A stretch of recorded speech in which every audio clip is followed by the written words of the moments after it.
Hello everyone, welcome to Prep IAS. Prep IAS में आप सबका स्वागत है। तो अब हम पॉलिटी में काफी कुछ कवर कर चुके हैं, राइट नाउ। हमने ऑलरेडी कॉन्स्टिट्यूशनल बॉडीज कर ली थी, ओके। सारी कॉन्स्टिट्यूशनल बॉडीज काफी डेप्थ में पढ़ा था, ओके। सारे उनके की प्रोविजन जिसपे क्वेश्चन बनता है वो पढ़ा था।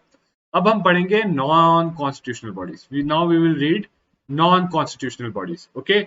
सो इसमें आज हम पढ़ेंगे पहले NITI Aayog, okay. This is very important क्योंकि ये काफी एक्टिव रहती है बॉडी और काफी न्यूज में रहती है, ओके। दूसरा पढ़ेंगे नेशनल ह्यूमन राइट्स कमीशन। तो ये भी इंपॉर्टेंट है क्योंकि 2019 में इसमें अमेंडमेंट लाके कुछ चेंजेस किए गए हैं, राइट। और उसके बाद पढ़ेंगे state human rights commission, okay. So आज ये तीन इंपॉर्टेंट बॉडीज के बारे में पढ़ेंगे, नॉन कॉन्स्टिट्यूशनल बॉडीज के बारे में, ओके। तो स्टार्ट करते हैं। जो लोग पहली बार ये लेक्चर देख रहे हैं उनके लिए थोड़ी बहुत इंफॉर्मेशन दे देता हूँ कि प्रेप आईएएस ने 3 मंथ्स का completely free crash course launch किया है यूपीएससी प्रीलिम्स 2021 के लिए।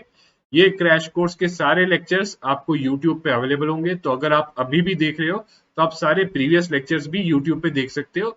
सब प्लेलिस्ट के फॉर्म में आपको मिल जाएगा, राइट। और ये कोर्स बड़ा ही कॉम्प्रिहेंसिव है बिकॉज इसमें आपका स्टैटिक पोर्शन के साथ डायनामिक पोर्शन भी कवर किया जा रहा है, ओके। साथ ही साथ आपको 5 high quality full length mock test भी मिलेंगे, ओके। तो प्लीज ये मॉक टेस्ट आप जरूर अटेम्प्ट करना, ओके। इसमें मार्क्स की टेंशन मत देना, बट ये मॉक टेस्ट हमने इस इंटेंट से बनाए हैं कि जो क्वेश्चंस जिनकी आने की प्रोबेबिलिटी मैक्सिमम होती है प्रीलिम्स में, वो सारे क्वेश्चंस यहाँ पे इंक्लूड किए गए हैं, ओके। साथ ही साथ हर संडे जो है आप जो भी लेक्चर देखते हो, अगर कोई भी डाउट हो तो आप वो डाउट अपना नोट कर लीजिए और लेक्चर के बाद एक डाउट फॉर्म है उसमें आप भर दीजिए। तो हर संडे डाउट क्लियरिंग सेशन होते हैं ऑन एवरी संडे, वहां पे हम आपके डाउट रिजॉल्व कर देंगे। सी सेट क्लासेस भी इंक्लूडेड है यहाँ पे, ओके। सो सी सेट क्लासेस बेसिकली आप सब जानते हो कि सी सेट भी एक इंपॉर्टेंट एस्पेक्ट बन गया क्योंकि अब यूपीएससी ग्रेजुअली सी सेट को बड़ा टफ बनाया जा रहा है, राइट। तो सी सेट को भी इग्नोर नहीं करना है। So again I would strongly recommend कि आप हमारी सी सेट क्लासेस जो संडे को है, राइट, 1-2 घंटे आप वीक में दीजिए अभी से सी सेट को, ताकि एंड मोमेंट्स पे आप पैनिक ना हो और इजीली सी सेट के पेपर को क्लियर कर पाए, ओके।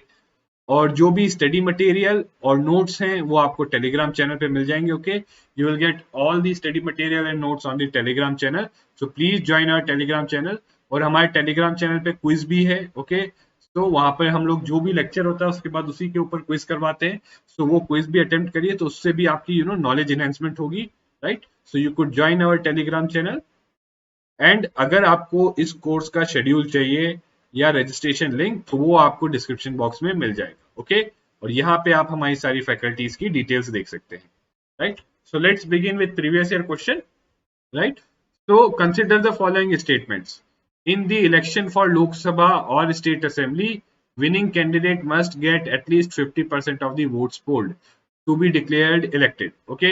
So बताइए, अभी भी वेस्ट बंगाल में इलेक्शन हो रहे हैं, राइट। सो बताइए कि क्या क्या ये सही है या गलत है, okay. So please, I think आप सबको मैंने पढ़ाया था तब आपको पता है कि जो लोकसभा या स्टेट लेजिस्लेटिव असेंबली है उसके इलेक्शन किस बेसिस पे होते हैं। फर्स्ट पास दी post system, FPTP, first pass दी पोस्ट सिस्टम। तो दिस इज रॉन्ग। व्हाई? देखिए, लोकसभा का मान लीजिए किसी कंस्टिट्यूएंसी के लिए इलेक्शन हो रहा है, 10 कैंडिडेट्स हैं, राइट। सो 9 कैंडिडेट्स आपके, हर कोई जो है सिक्योर करता है 9% वोट्स, ओके। 9% और 10% ऐसे ऐसे करके वोट सिक्योर करते हैं, ओके। बट या ऐसा मान लीजिए कि 10 कैंडिडेट्स हैं, right, for a Lok Sabha seat, okay, जो कंटेस्ट कर रहे हैं कॉन्स्टिट्यूएंसी से, राइट।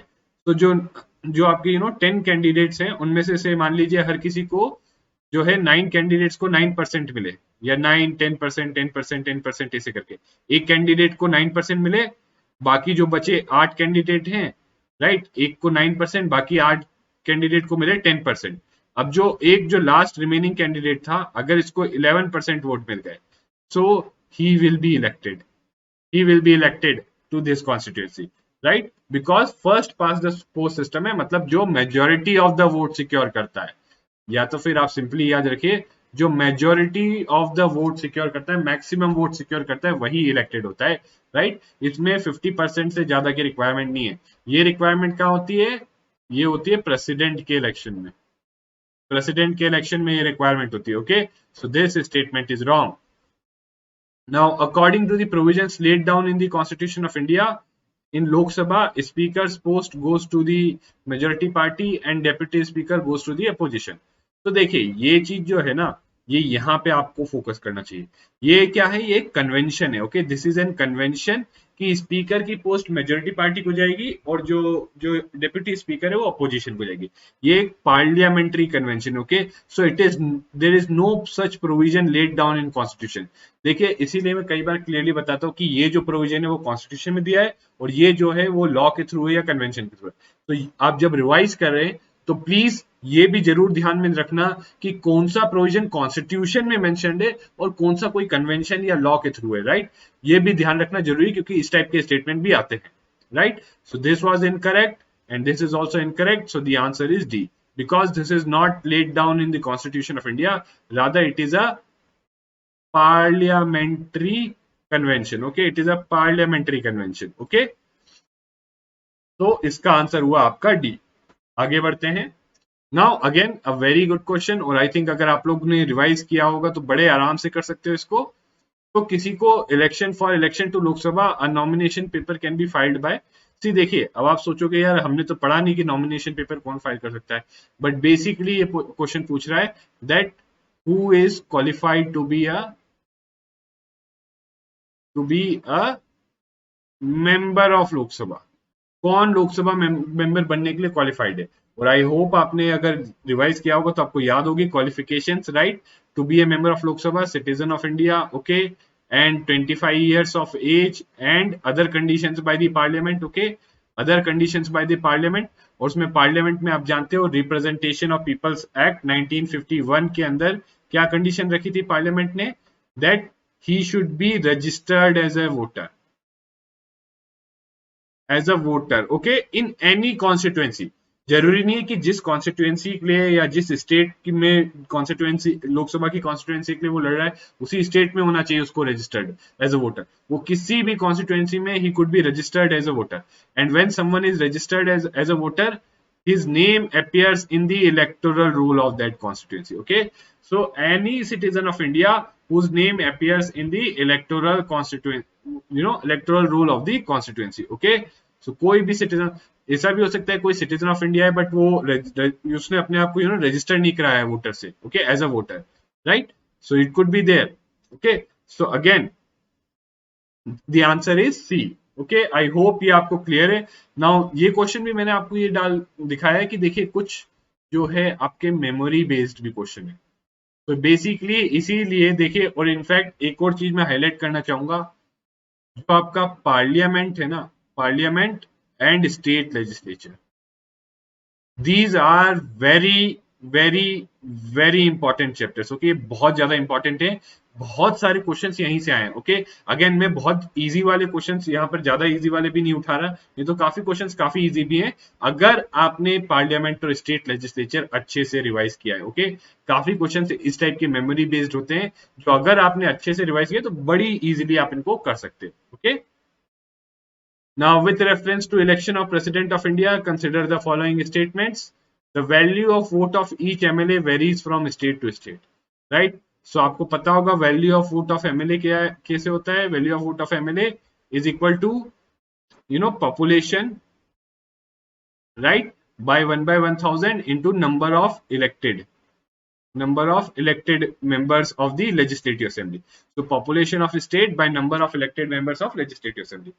अब आप जानते हो ना, किसी स्टेट की पॉपुलेशन यहाँ जब बोलते हैं तो हम बोलते हैं 1971 सेंसस की. Okay, but you all know that जो है स्टेट्स की पॉपुलेशन जो है, राइट, सो स्टेट्स की पॉपुलेशन डिफरेंट है हर स्टेट की और नंबर ऑफ सीट्स भी डिफरेंट है. So that's why this statement is correct. Value of vote of each MLA varies from state to state.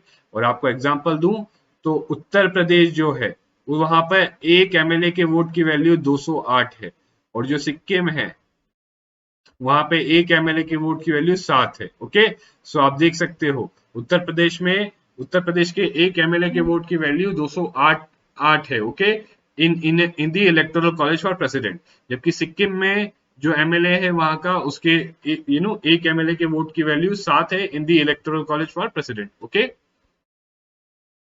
तो दिस स्टेटमेंट जो है ये आपका करेक्ट हो गया. Okay, now value of vote of member of parliament of Lok Sabha is more than value of vote of member of parliament of Rajya Sabha. अब मैं आपको फॉर्मूला बताता हूँ। Value of vote of member of parliament सीधा दे रखा है, और total votes of MLA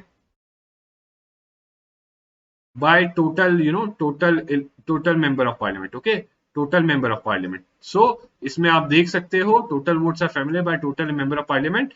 So in that case आप clearly देख सकते हो ऐसा कोई डिस्टिंग्विश नहीं किया है कि लोकसभा के जो हैं उनके लिए अलग वैल्यू की हुई है या राज्यसभा के लिए अलग वैल्यू की हुई है। तो this is wrong, this is correct, the answer is a. Okay, again ये चीजें आपको जब भी आएगी जब आप रिवाइज करोगे। ओके, मैं हर बार इतनी ज्यादा बार क्यों बोल रहा हूँ रिवीजन पे, क्योंकि सी अगर आप मान लो आपने बहुत सारा पढ़ लिया, से मान लो आपने इतना पढ़ लिया कि जिससे आप 20 के 20 क्वेश्चंस कवर कर सकते हो, आपने एक ही बार पढ़ा, एक ही बार इतना वाइड पढ़ लिया कि आप जो है मान लो पेपर में 20 पॉलिटी के क्वेश्चन आए हैं वो 20 कवर कर सकते हो। बट अगर आपने उसको रिवाइज नहीं किया, if you hadn't revise it, तो आपके 20 में से आपको हार्डली 10 ठीक आएंगे। ओके, 10 या 12 आप ठीक कर सकते हो, बाकी आपके छूट जाएंगे, राइट। बट अगर मान लो आपने 20 में से इतना पढ़ लिया कि मान लो चलो 15, 16, 15 to 17 आप ठीक से कर पाओगे। Okay, so in that case अगर आप उसको रिवाइज कर लो अच्छे से, तो आपको 15 to 17 में आप 14, 15 इतनी एक्यूरेसी मेंटेन कर सकते हो, हाई एक्यूरेसी। सो स्टिल यहाँ पे आप बेनिफिट में हो। ओके, सो यहाँ पे आप बेनिफिट में हो। So please revision is very important. Okay, तो ये वाला आपका हो गया। अब अगला लास्ट देखते हैं हम previous year question. Consider the following statements, attorney general of India can, अब ये तो मैं आंसर करूंगा नहीं क्योंकि आपने पिछले लेक्चर में ही पढ़ा है। Okay, so what can attorney general of India do or what he cannot do? Okay, can he take part in the proceedings of Lok Sabha? Yes. Can he be a member of committee of Lok Sabha? Yes. अगर आप revise करोगे तो आपको clearly पता होगा कि yes, he can take part and be a member of a committee of Lok Sabha. Okay, can he speak in the Lok Sabha? Yes. Can he vote in the Lok Sabha? Okay, does he have a voting right? No. Okay, so fourth नहीं है आपका, 1 2 3 है आपका answer, बड़ी easily सी हो जाता है। Okay, सो देखिए इस टाइप के क्वेश्चन आते हैं आपके कॉन्स्टिट्यूशनल बॉडीज से। प्लीज ये भी जब आप कर पाओगे जब आप करोगे रिवाइज। ओके, सो पॉलिटी जो ऐसा सब्जेक्ट है, कॉन्सेप्ट्स भी हैं, but lot of things are also about revision. हमने शुरू में जो क्वेश्चंस किए वो कॉन्सेप्ट वाले थे, बट अब जो क्वेश्चंस हम देख रहे हैं, राइट, जब हमने बिगिन किया था तब हम कॉन्सेप्ट टाइप के क्वेश्चन, कॉन्सेप्ट का एप्लीकेशन, राइट, तो वो अगर आप चीजें समझ गए तो बड़ा इजी होता है। बट इस टाइप के questions, right, this type of जिसमें आपको रिमेंबर करना होता है, मेमोराइज करना होता है चीजें, ऐसे क्वेश्चन को सॉल्व करने के लिए आपको रिवीजन जरूरी है। ओके, चलिए अब नीति आयोग के बारे में पढ़ते हैं। सो आप सबको पता है NITI Aayog is one of the most important is the think tank of the government. Okay, and ये ना स्टैट्यूटरी है ना कॉन्स्टिट्यूशनल बॉडी है, राइट, एक एग्जीक्यूटिव रिजोल्यूशन के थ्रू क्रिएट की गई है। Okay, this has been created through an executive resolution. Okay, जैसे, और इसने किसको, प्लानिंग कमीशन को रिप्लेस किया, प्लानिंग कमीशन को रिप्लेस किया है। ओके, सो पहले प्लानिंग कमीशन था जो ये सारा प्लानिंग रिलेटेड फंक्शन वगैरह परफॉर्म करता था, उसको रिप्लेस करके अब गवर्नमेंट लाई है, जो नई गवर्नमेंट एनडीए की आई थी, राइट, 2014 में, वो लाई नीति आयोग। और जैसे प्लानिंग कमीशन भी एक एग्जीक्यूटिव रिजोल्यूशन से बना है, वैसे ही नीति आयोग भी एक एग्जीक्यूटिव रिजोल्यूशन बना है। तो ना constitutional, please remember this, constitutional body तो है ही नहीं, but it is neither a statutory body, right. So Niti Aayog is not a statutory body. Okay, then it is premier policy think tank of the government. मतलब basically policies कैसी होनी चाहिए, क्या होनी चाहिए, उस पर एडवाइस देता है गवर्नमेंट को। Okay, it has a bottom up approach rather than top down, क्योंकि पहले जो प्लानिंग कमीशन था उसका टॉप डाउन था, मतलब यहाँ पे प्लान डिसाइड होता था और फिर नीचे नीचे जो है स्टेट प्लानिंग कमीशन और डिस्ट्रिक्ट प्लान नीचे तक जाता था। ओके, पहले ऊपर डिसाइड होके, ओके, और फिर यहां से जो ये कुछ चेंजेस सजेस्ट करते थे वो जाके ऊपर प्लानिंग कमीशन फिर उनको अप्रूव करता था। ओके, बट ये बॉटम अप है, इसका एम ही है कि विलेज लेवल से प्लानिंग का एक सिस्टम क्रिएट करे जो विलेज लेवल से ऊपर बढ़ता जाए। Okay, so it aims for a bottom up system of planning. और why the need for NITI Aayog, कि क्यों प्लानिंग कमीशन को हटा के नीति आयोग क्यों बनाया, because of the change circumstances, कि आज की डेट में जो हमारा नेशन है उसकी सर्कमस्टांसेस चेंज हो गई। ओके, और प्लानिंग कमीशन एक बॉडी थी जो पहले के सर्कमस्टांसेस में ठीक थी, बट अभी के टाइम में जो है प्लानिंग कमीशन ठीक नहीं है, we need a different kind of body, right. So what are the changes? Political changes हो गए, जैसे स्टेट्स मैच्योर हो गए, अब स्टेट्स भी रिस्पॉन्सिबल हैं, ओके। और दूसरा पॉलिटिकली ज्यादातर लोग भी एक्टिव हो गए, okay. So there are political changes. Economic changes, तो इकोनॉमिक में सबसे बड़ी बात तो है India is third largest economy in terms of PPP and fifth largest in nominal terms, okay, fifth largest in nominal terms, okay।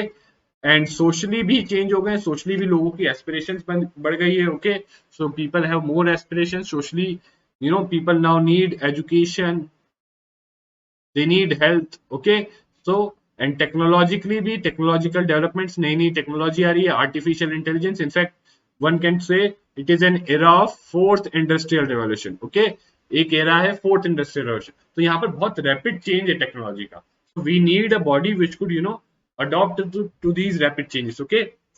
और demographically भी आप सब जानते हो, we have entered the phase of what we call demographic dividend, right. हमने अभी demographic dividend के 2018 से, इफ यू, ये यूएनएफपीए की एक रिपोर्ट है, उसमें हाईलाइट किया गया है कि इंडिया 2018 से डेमोग्राफिक डिविडेंड के फेज में एंटर कर गया है, okay. Now regarding its composition, आप यहाँ पे कंपोजिशन एक चार्ट फॉर्म में देख सकते हैं। This will make it easier to, you know, it will be easier to remember, okay, easier to remember, right. तो चेयरपर्सन कौन है? चेयरपर्सन कौन है? Prime minister. तो prime minister is the chairperson of NITI Aayog. Vice chairperson is nominated by prime minister and has cabinet minister rank, okay। so vice chairperson भी है नीति आयोग में, he is nominated by the, you know, prime minister and has a rank of cabinet minister। now there is also a chief executive officer, he is also nominated by prime minister, okay। then there are full time members, now each member has a rank of minister of state, MOS, okay। MOS की rank आई hope आपको पता होगा, जब हमने पीछे पढ़ा था, right, council of ministers जब पढ़ा था तो उसमें डिफरेंट कैटेगरीज के थे depending on their importance, okay. So I hope आपको MOS की रैंक का पता होगा, right. So full time members भी हैं। फिर part time members, there are two, maximum two from relevant institution. So कोई भी इंपॉर्टेंट जैसे एजुकेशनल इंस्टीट्यूशन वगैरह वो है, वहां से पार्ट टाइम मेंबर्स दो, you know, on rotational basis लिए जा सकते हैं, okay. Then ex officio members भी हैं, right. So there are maximum of 4 and they are from the council of ministers nominated by PM। so prime minister अपनी council of ministers में से किसी 4 मेंबर को नॉमिनेट कर देता है as ex officio member of the NITI Aayog. then there is also governing council, now it is comprised of chief ministers and lieutenant governors of union territories, but please add something else, ये तो होते ही हैं, plus chairperson कौन, ये भी होते हैं। So prime minister भी होता है, चेयरपर्सन भी होता है, वाइस चेयरपर्सन भी होता है, फुल टाइम मेंबर्स भी होते हैं और एक्स ऑफिशियो मेंबर्स भी होते हैं गवर्निंग काउंसिल में, okay. These are also there in the governing council, okay. CEO नहीं होता, ओके। सो गवर्निंग काउंसिल में mainly chief ministers, lieutenant governors, chairperson, vice chairperson, full time members and ex officio members भी होते हैं, okay. Now regional councils, so कुछ, you no, कोई issue है, जैसे एक इशू था रीस्ट्रक्चरिंग और सेंट्रली स्पॉन्सर्ड स्कीम, तो उस पे 6 या 7 चीफ मिनिस्टर का एक रीजनल काउंसिल फॉर्म कर देते हैं to take a decision on it, okay. So chief ministers and lieutenant governors of union territories, उनका जो है वो फॉर्म कर देते हैं एक group small group 6 to 7 you know chief ministers का as a regional council on the need basis, कि अगर कोई नीड हुई स्पेसिफिक किसी मैटर को कंसिडर करने के लिए तो रीजनल काउंसिल्स फॉर्म की जाती है। Apart from this special invitees होते हैं, एक्सपर्ट्स, स्पेशलिस्ट, प्रैक्टिशनर्स जिनके पास डोमेन नॉलेज होती है। सो कोई भी इंपॉर्टेंट इशू है, पॉलिसी इशू है, जिसके लिए, यू नो, एक्सपर्टीज चाहिए, तो उस फील्ड के एक्सपर्ट्स को भी इन्वाइट कर सकते हैं special invitees in NITI Aayog, okay. Then another important thing, just a second, let me shift myself अगर आपको नहीं दिख रहा हो तो, another important thing that there are specialized wings, there are various specialized wings, research wing, consultancy wing, team india wing, okay। in fact इन सारी जो activities है ना नीति आयोग को, उनको क्लब करके 2 मेजर हब्स हो गए, ओके। एक तो ये टीम इंडिया वाला, तो टीम इंडिया हब ही हो गया, इसका काम क्या है, cooperative federalism and designing policy and programme frameworks, okay. और दूसरा आपका इन दोनों को क्लब करके हो जाता है knowledge and innovation hub, okay. So इसका काम क्या होता है, बेसिकली वही पॉलिसी एडवाइस, राइट, रिसर्च करना, रिसर्च करना, जो इश्यूज हैं उन पे रिसर्च करना, पॉलिसी पेपर्स निकालना, ओके, कोई स्पेसिफिक इशू है उस पे एडवाइस करना, कोई टेक्निकल इशू है उस पे, टेक्नोलॉजी अडॉप्शन पे, जैसे नीति आयोग ने जैसे एक पेपर निकाला था एआई फॉर ऑल। तो इस टाइप के पेपर निकालना जो है, मतलब कि कैसे हम आर्टिफिशियल इंटेलिजेंस को सबके लिए यूज कर सकते हैं, how can we use artificial intelligence for everyone. तो ये सब काम होता है रिसर्च विंग का। और कंसल्टेंसी विंग क्या करता है, बेसिकली जो है कोई भी स्टेट्स हैं वो है, उनको कोई भी कंसल्टेंसी चाहिए, राइट, कि उनका कोई स्टेट कोई इश्यू फेस कर रहा है, ओके, मान लीजिए कोई स्टेट इशू फेस कर रहा है अर्बनाइजेशन रिलेटेड, तो उसको अर्बनाइजेशन रिलेटेड इश्यूज पे कि उसके पास कोई प्रॉब्लम है, ओके, जैसे अर्बन फ्लडिंग की। सो अर्बन फ्लडिंग की प्रॉब्लम से डील करने के लिए यहाँ पे वो आ सकता है नीति आयोग में, और उसके कंसल्टेंसी विंग से कंसल्टेंसी ले सकता है from the experts, okay, from the experts, ताकि how it could resolve that issue, okay. Also apart from this, NITI Aayog को फंक्शनली डिवाइड कर रखा है वेरियस वर्टिकल्स में, मतलब जैसे नीति आयोग को डिवाइड कर रहा है कि ये एग्रीकल्चर हैंडल करेंगे सारे, फिर ऐसे ही डिवाइड कर रहा है हेल्थ सेक्टर के लिए ये सब है, ऐसी ह्यूमन रिसोर्स डेवलपमेंट के लिए, और ऐसे ही दूसरे बहुत सारे वर्टिकल्स हैं, उसमें नीति आयोग के अंदर बहुत सारे एडवाइजर्स हैं, उन सबको ऐसे डिवाइड कर रखा है। तो वो जो है हर वर्टिकल एक एरिया को देखता है, एक फंक्शनल एरिया को देखता है, okay. various verticals which are responsible for examining and looking into the sectoral issue। तो हर एक सेक्टर के लिए एक वर्टिकल बना रखा है नीति आयोग ने, राइट। और बड़ी ही लंबी लिस्ट है, बट वो पूरी लंबी लिस्ट याद करना आपके लिए प्रीलिम्स के लिए इंपॉर्टेंट नहीं है, okay. That long list is not important for you to remember for prelims. आपको बस इतना ध्यान रखना है कि यस, नीति आयोग को हर सेक्टर के लिए एक वर्टिकल में डिवाइड कर रखा है, okay. Now let me just shift my self back. So okay, now moving on. अब देखते हैं अटैच्ड ऑफिसेज। सो नीति आयोग के दो अटैच्ड ऑफिसेज भी हैं, ओके, दो इंपॉर्टेंट अटैच्ड ऑफिसेज। एक है national institute of labour economics research and development, right, NILERD, okay, NILRED, okay. So this is a central autonomous organisation attached to NITI Aayog, okay. और इसका objective क्या है, it conducts research, data collection, education and training in all aspects of human capital planning, human resource development and monitoring and evaluation, okay। human capital का monitoring and evaluation करना, right। so human capital planning, human resource development, इस सब के लिए जो है research करना, data collection करना, एजुकेशन और ट्रेनिंग देना, ये इंस्टीट्यूट ये काम करता है। Then there is another, now this one is very important, इस पे क्वेश्चन आने की प्रोबेबिलिटी है। This is a very important attached office of NITI आयोग, DMEO, it is also known as Development Monitoring and Evaluation Office। So आप clearly नाम से ही समझ गए होंगे, मॉनिटरिंग एंड इवेल्युएशन किस चीज का, डेवलपमेंट का। तो जो डेवलपमेंट प्रोग्राम्स, डेवलपमेंट के लिए बहुत सारे स्कीम्स, प्रोग्राम्स, पॉलिसीज हैं, उनका मॉनिटरिंग और इवेल्युएशन करने के लिए हमारे पास ये ऑफिस है, DMEO, okay, and it was formed by merging erstwhile program evaluation organization and independent evaluation office in 2015, okay, and it monitor and evaluate implementation of program and initiatives of government of India, okay। Government of India के जो भी programme और initiatives हैं for development related work, उस सबको ये monitor करता है और उसको इवेल्युएट करता है कि कितने इफेक्टिव हैं या नहीं है इफेक्टिव, ओके। तो नाउ मूविंग ऑन, अब देखते हैं फंक्शंस। देखिए फंक्शंस में आप देखोगे, अगर उसमें भी देखोगे तो ये पूरी एक लंबी लिस्ट है।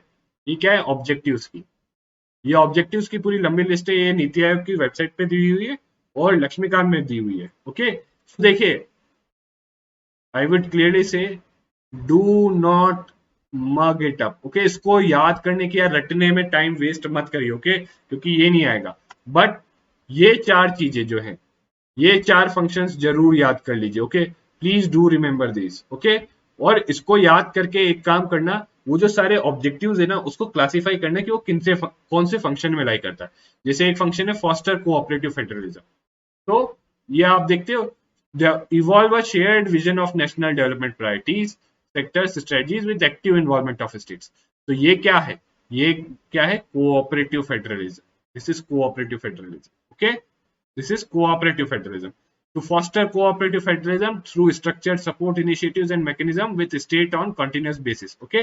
so आप बेसिकली देखोगे वो जो पूरी लंबी लिस्ट है ना कोई चीज कहीं ना कहीं इन चारों में से एक जगह पे लाई करती है, ओके। तो fostering cooperative federalism is one of the key functions of NITI Aayog, right। Design policy and programme framework, okay, कोई भी पॉलिसी या प्रोग्राम, जैसे मैं एग्जांपल दूं तो आप सबको पता है aspirational districts programme, aspirational districts programme. तो ये किसने डिजाइन किया है? ये नीति आयोग ने डिजाइन किया है, ओके, एस्पिरेशनल डिस्ट्रिक्ट प्रोग्राम, जिसमें जो की जो एस्पिरेशनल डिस्ट्रिक्ट्स हैं 135 जो लैग कर रहे हैं सोशियो इकोनॉमिक इंडिकेटर्स पे, उन पे फोकस है, उन पे कन्वर्जेंस वगैरह ये सब लेके की फोकस है, okay. Then act as a resource centre and knowledge hub, I think आप ये समझ गए होंगे ऑलरेडी।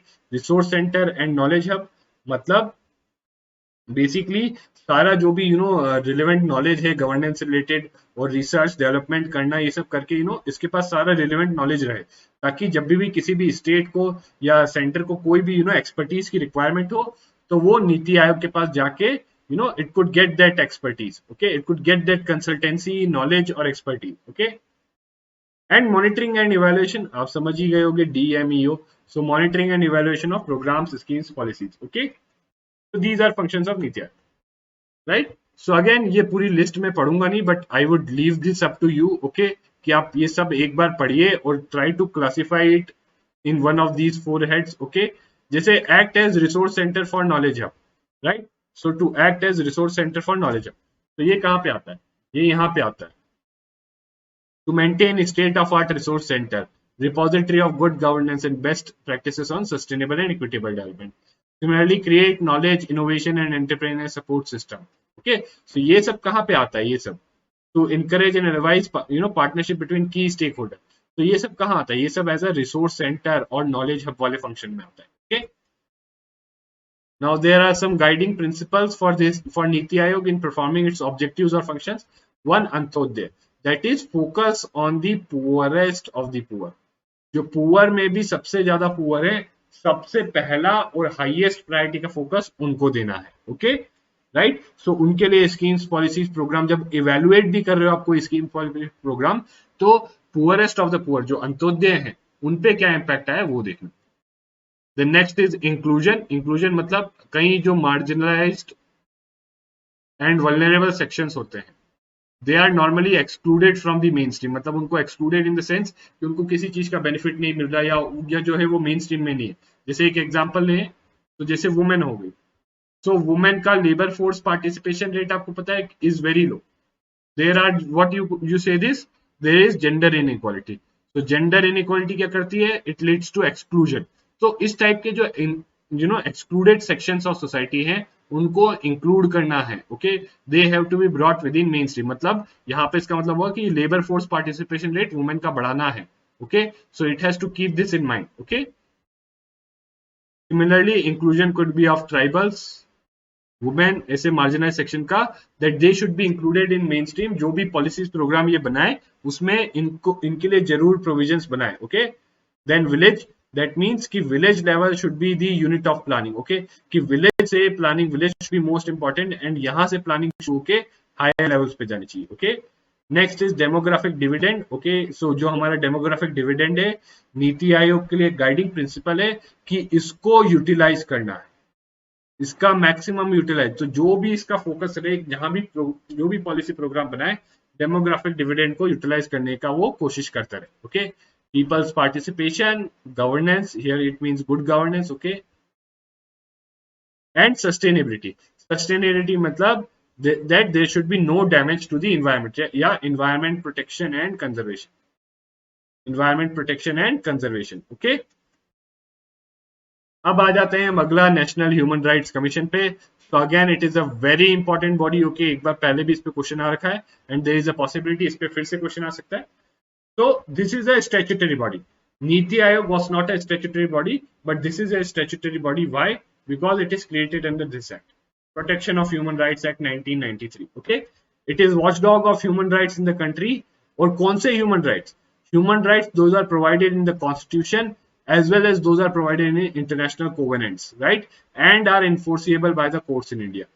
So ये जो सारे ऐसे human rights हैं जो या तो Constitution है या कोई इंटरनेशनल कोवेनेंट है जो इंडिया ने अडॉप्ट किया है, तो ऐसे सारे राइट जो इन्फोर्सिबल हैं कोर्ट्स में इंडिया के, उन सब का वॉचडॉग है कौन? नेशनल ह्यूमन राइट्स कमीशन, मतलब अगर ये राइट्स वायलेट हुए तो एनएचआरसी मूव कर सकता है। ओके, और कौन से इंडिया ने, again very important, so India has adopted two international covenants, international covenant on civil and political rights and international covenant on economic, social and cultural rights. Okay, so ये दो covenant जो है adopt कर रखे। Now specific objectives, तो regarding the specific objectives क्या है इसके, तो स्पेसिफिक ऑब्जेक्टिव्स आप देख सकते हो, strengthen the institutional arrangement for human rights, again not so important, I would say not so important, but for sake of completion मैंने यहाँ पे इंक्लूड कर लिया है कि कोई भी ह्यूमन राइट्स को प्रोटेक्ट करने के लिए अरेंजमेंट है तो उसको स्ट्रेंथन करना, कहीं भी एक्सेस, मतलब कहीं भी ह्यूमन राइट्स का वायलेशन हुआ है या कुछ ऐसा हुआ है, excess arbitrary use of power हुआ है जिससे ह्यूमन राइट्स वायलेट हुए, उसके ऐसे मैटर्स के अंदर लुक इनटू करना। Okay, and complement and strengthen the efforts, तो जो एग्जिस्टिंग एफर्ट्स लिए जा रहे हैं for protection and promotion of human rights, okay, so उन एफर्ट्स को इसको कॉम्प्लीमेंट करना है और स्ट्रेंथन करना है। Okay, now this aspect is very important.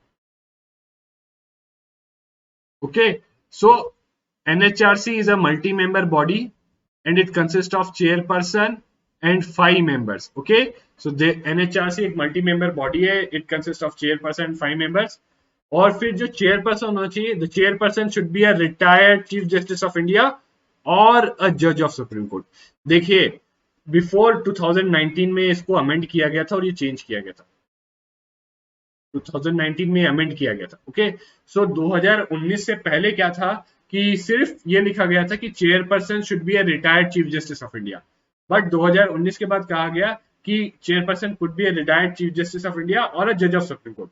ऐसा क्यों किया गया? ऐसा इसलिए किया गया क्योंकि देखिए फिर नहीं तो जो है बहुत ही कम लोग होते हैं जो चीफ जस्टिस ऑफ इंडिया बनते हैं, राइट, और there are very few people who are available for this post. Okay, so इसीलिए to widen the pool of talent, widen the pool of persons who are eligible to be chairperson of an HRC, ये additional जो है कि कोई judge of supreme court भी है, he could also become a chairperson of NHRC. Okay, now serving or retired judge of supreme court, serving or retired chief justice of high court, and 3 persons having knowledge, out of which at least one should be woman, ये भी चीज जो है 2019 के amendment के बाद आई है। Okay, so here also change with in दो चीजों में चेंज आया 2019 के अमेंडमेंट के बाद। ये चेंज आया एक तो कि यहाँ पर इनेबल कर दिया कि एक जज ऑफ सुप्रीम कोर्ट भी चेयरपर्सन बन सकता है, और यहाँ पर पहले क्या था, सिर्फ 2 पर्सन थे, राइट, अभी इसको कर दिया गया है 2019 के अमेंडमेंट के बाद 3 पर्सन। ओके, 3 पर्सन, और उन 3 में से एक, now this is very very important कि वो 3 पर्सन जो चूज किए जाएंगे, उन 3 में से एक, one should be a woman. Okay, should be a woman having knowledge and practical experience with respect to human rights. Okay, so one should be a woman having knowledge with practical experience with human rights. So okay, please keep this in mind. So एक woman member होना जरूरी है NHRC में। Okay, it is compulsory for NHRC to have a woman member. Okay, then 7 ex officio members, जैसे chairperson of national commission for minorities, national commission for scheduled caste, इनके chairperson. Okay, in chairperson of these all these commissions, committees. Similarly ये जो है national commission of backward classes, national commission of protection of child rights और commissioner, chief commissioner for person with disabilities, this was added after 2019 amendment. Please keep this in mind. क्या क्या किया गया था? National commission for backward classes, national commission for protection of child rights and chief commissioner for person for with disabilities. तो ये जो है, ये जो मेंबर्स ऐड किए गए थे as ex officio, it was after 2019 amendment. Okay, please ये ऐसी चीज है जो आपको रखनी पड़ेगी, रिमेंबर करनी पड़ेगी ये चीजें, और ये रखने के लिए आपको बार बार रिवाइज करना पड़ेगा। ओके, नाउ कैसे अपॉइंट किए जाते हैं? पहली चीज तो प्रेसिडेंट अपॉइंट करता है, and president appoint them on recommendation of a 6 member committee. तो ये 6 मेंबर की कमिटी में कौन कौन होते हैं? प्राइम मिनिस्टर होता है, हेड होता है, speaker of Lok Sabha, deputy chairman of Rajya Sabha, right, so not the chairman of the Rajya Sabha but deputy chairman of the Rajya Sabha. Please keep this in mind. Okay, then leaders of opposition in both the houses. Okay, दोनों राज्यसभा और लोकसभा दोनों के houses के leaders of opposition भी। Okay, and central home minister. तो I hope ये आपको clear होगा। प्लीज इस पे फोकस देना, एक तो इस चीज पे और एक इस चीज पे, ओके। बाकी पूरा ध्यान में रखना आपको, बहुत जरूरी है ये, ओके। देन अगर किसी सिटिंग जज ऑफ सुप्रीम कोर्ट या sitting chief justice of high court को अपॉइंट किया जाता है एनएचआरसी में, तो चीफ जस्टिस ऑफ इंडिया से कंसल्टेशन लेना जरूरी है, ओके। और टेन्योर 3 years और 70 years, जो भी जल्दी हो, okay, which is earlier, they are eligible for reappointment. ये भी 2019 अमेंडमेंट एक्ट के बाद दिया गया है, ओके। पहले पहले ये लोग they were not re eligible for eligible for reappointment, but अब एलिजिबल कर दिया गया है। And also not eligible for further employment under central government और state government, okay. So further central और स्टेट गवर्नमेंट के अंदर ये कोई एम्प्लॉयमेंट नहीं ले सकते, ओके। अब another important aspect regarding NHRC is their removal, की केसेस के चेयरपर्सन या मेंबर्स को रिमूव किया जा सकता है। So it is removal of chairperson and member, same तरीका है, ओके। चेयरपर्सन और मेंबर्स को रिमूव करने का सेम तरीका है। So they can be removed by president if they are adjudged and insolvent, okay, if they engage during his term of office in any paid employment outside the duties of his office, if he is unfit to continue by reasons of infirmity of mind or body, if he is of unsound mind, right, and stands so declared, if he is declared of unsound mind by a competent court, then he could be removed. If he is convicted or sentenced to imprisonment for an offense, so please keep this in mind. This is an additional, जो normally आप देखते हो ये तो होती है, but ये नहीं होती, तो इसको प्लीज ध्यान में रखिए। And lastly please keep this one also in mind, on the ground of proved misbehaviour और इनकैपेसिटी, जैसे यूपीएससी का होता है, यूपीएससी के मेंबर्स के लिए लाइक यूपीएससी, वैसे ही इसका भी है, on the ground of proved misbehaviour और इनकैपेसिटी। बट इसके लिए सुप्रीम कोर्ट क्या करेगी, एक इंक्वायरी करेगी और फिर रिकमेंड करेगी प्रेसिडेंट को, और फिर प्रेसिडेंट जो है डिसीजन लेगा, okay. Also salaries, allowance and other service conditions of chairperson और member are determined by the central government, please keep this in mind, not the parliament but central government, okay. Now functions आप यहां पे देख सकते हैं, again it is something not to mug up, do not mug up, इसको समझिए, okay. तो basically क्या, अगर कॉमन सेंस से देखो क्या फंक्शन होगा, that is to inquire into the violation of human, कहीं भी ह्यूमन राइट का वायलेशन होगा तो यहां पर इसका रोल होगा, उसमें इंक्वायरी करना, right, to inquire into violation of human rights. और इवन इफ मान लीजिए किसी पब्लिक सर्वेंट ने अपनी ड्यूटी नहीं परफॉर्म की और उसके कारण ह्यूमन राइट्स का वायलेशन होता है, इवन इन दैट केस जो है एनएचआरसी इंक्वायर कर सकती है, okay, either suo motu or on a petition presented to it on an order of court, okay। या तो suo motu means by its own, okay, by its own, right, by its own मतलब खुद ही अगर NHRC का जैसे कोई member देखता है इसे कहीं बहुत ही ग्रेव वायलेशन हुआ है ह्यूमन राइट्स का, तो वहां पर एनएचआरसी खुद ही से उसमें इंक्वायरी कर सकता है, उसको किसी की परमिशन की जरूरत नहीं है। But here it is that it could inquire only, okay. या तो फिर कोई पिटिशन सेंड करे एनएचआरसी को, या कोर्ट ऑर्डर कर सकता है NHRC, okay. Then it can also intervene in any proceeding involving allegation और violation of human rights pending before any court, okay. किसी भी कोर्ट में कोई ऐसी प्रोसीडिंग चल रही है जिसमें वायलेशन ऑफ ह्यूमन राइट के रिगार्डिंग बात हो रही है, तो वहां पे ये इंटरवीन कर सकता है। देन कॉन्स्टिट्यूशनल और लीगल सेफगार्ड्स दिए गए हैं for protection of human right, ये जैसे national commission for scheduled cast है, शेड्यूल ट्राइब है, उसके तरीके का है।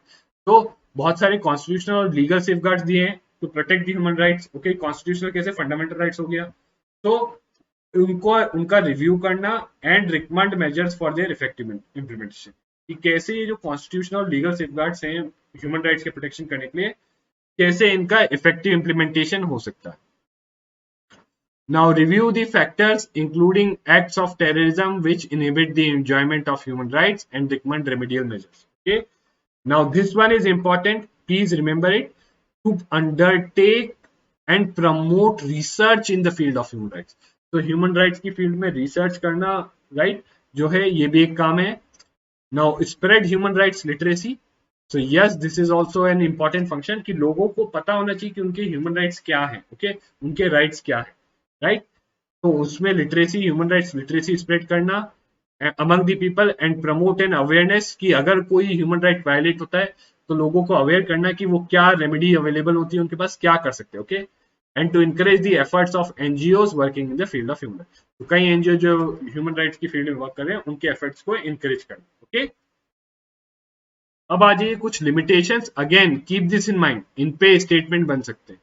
सो जो एनएचआरसी की रिकमेंडेशंस हैं वो they are advisory and not binding. So please keep this in mind.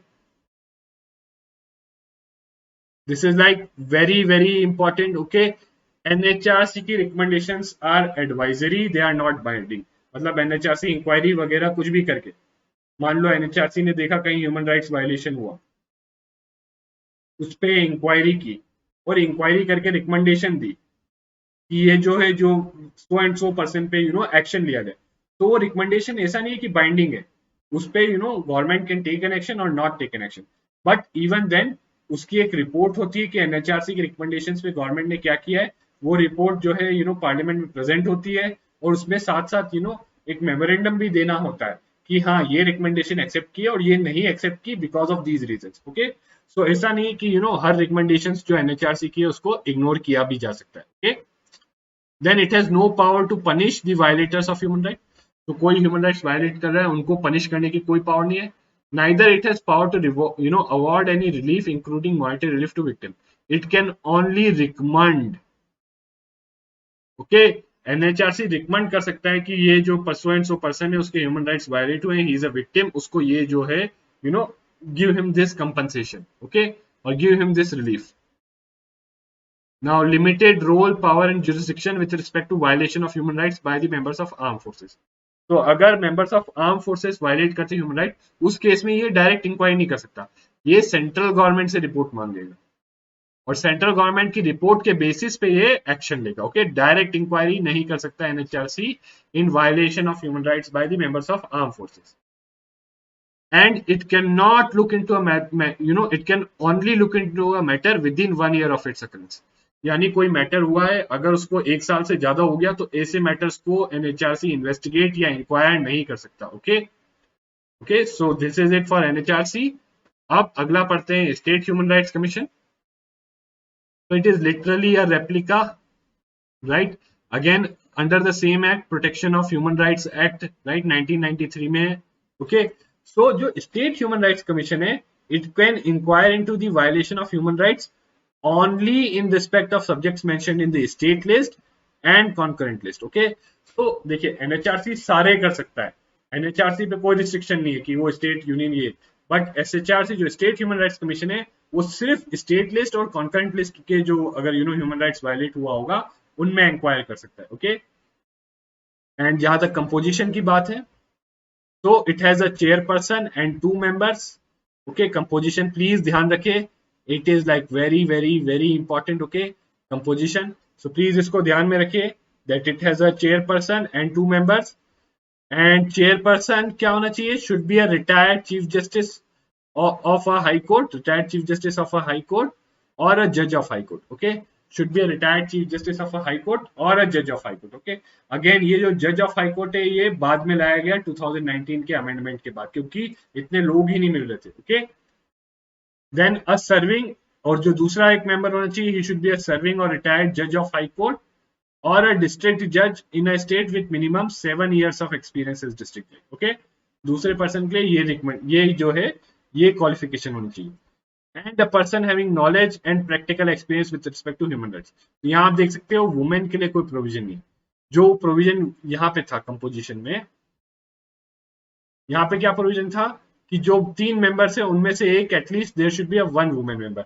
ऐसा कोई प्रोविजन जो है आपके इसके केस में नहीं है, एसएचआरसी के केस में नहीं है, राइट। नाउ रिगार्डिंग अपॉइंटमेंट, वहां प्रेसिडेंट करता था, यहाँ गवर्नर करता है, और यहाँ के कमिटी का कंपोजिशन क्या है, प्लीज अगेन वेरी इंपॉर्टेंट, इसको रिमेंबर करना बहुत ही जरूरी। Okay, it is done committee जो है जो रिकमेंड करती है गवर्नर को कि किसको चेयरपर्सन और किसको मेंबर सिलेक्ट करना है स्टेट ह्यूमन राइट्स कमीशन का। उसकी कंपोजिशन है chief minister as head, speaker of legislative assembly, state home minister, leader of opposition in legislative assembly, और अगर स्टेट के लेजिस्लेटिव काउंसिल है तो चेयरमैन। वहां पे क्या था, डेप्यूटी चेयरमैन, यहाँ पर chairman of the legislative council. and leader of the opposition in the council. Okay, please keep this in mind. ये काउंसिल मतलब लेजिस्लेटिव काउंसिल. ओके, सो ये जरूर ध्यान में रखना. नाउ अगर किसी सिटिंग जज ऑफ हाई कोर्ट या डिस्ट्रिक्ट जज को अपॉइंट किया जाता है स्टेट ह्यूमन राइट्स कमीशन का मेंबर, तो in that case consultation with the chief justice of the concerned high court is necessary. Okay, term is 3 years और 70 years. ओके, जो भी पहले हो, या तो 70 साल की उम्र पहुंच जाए या 3 साल पूरे हो जाए उनके, दोनों में से जो भी पहले हो उतना ही टर्म है. रीअपॉइंटमेंट के लिए एलिजिबल है, not further eligible for employment under state government और central government. Okay, now removal. Now this is very important. Removal, they are removed by the president. Okay, please keep this in mind.